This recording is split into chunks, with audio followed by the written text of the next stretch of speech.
Pada Minggu 18 Mei, militer Israel mengumumkan telah memulai serangan darat besar-besaran ke beberapa wilayah di jalur Gaza. Dalam waktu yang hampir bersamaan, pejabat kesehatan Palestina melaporkan serangan udara yang terjadi sejak malam hingga pagi telah menewaskan sedikitnya 67 orang, termasuk banyak perempuan dan anak-anak. Sementara di Gaza Utara, pasukan Israel mengepung rumah sakit Indonesia, di mana sekitar 55 orang terperangkap di dalamnya, menurut direktur rumah sakit tersebut yang dikutip dari laporan Al Jazeera. Militer Israel menyebut operasi darat ini melibatkan pasukan aktif dan cadangan di bagian utara dan selatan Gaza dalam sebuah kampanye yang dinamakan Kereta Perang Gideon. Operasi ini menjadi fase baru dari perang yang telah berlangsung selama 20 bulan melawan Hamas dan kelompok militan lainnya. Di Gaza Selatan, wilayah Khan Yunis menjadi sasaran serangan udara, termasuk area tempat pengungsi tinggal di tenda-tenda.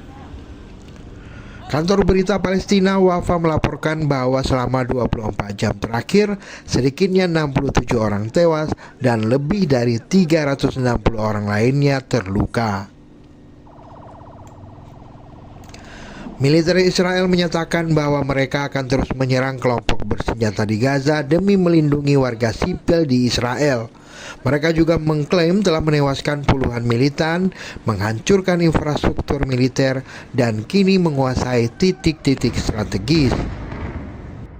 Otoritas Kesehatan Gaza mencatat total korban tewas akibat serangan Israel sejak Oktober 2023 telah mencapai 53.339 orang, dengan lebih dari 121.000 orang korban luka.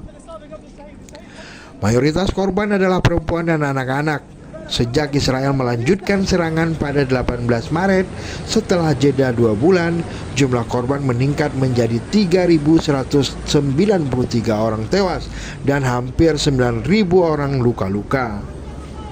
Di sisi diplomasi, delegasi Israel dan Hamas kembali bernegosiasi secara tidak langsung di Doha, Qatar. Tujuannya adalah untuk mencapai kesepakatan gencatan senjata dan pembebasan sandera. Namun kemajuan dalam perundingan masih terhambat karena masing-masing pihak tetap bertahan pada posisinya. Pemerintah Israel menyatakan bahwa tim negosiasi sedang berusaha memanfaatkan semua peluang untuk mencapai kesepakatan yang dapat mengakhiri pertempuran, membebaskan 58 sandera yang masih ditahan di Gaza, serta mengusir militan Hamas dan melucuti senjata mereka.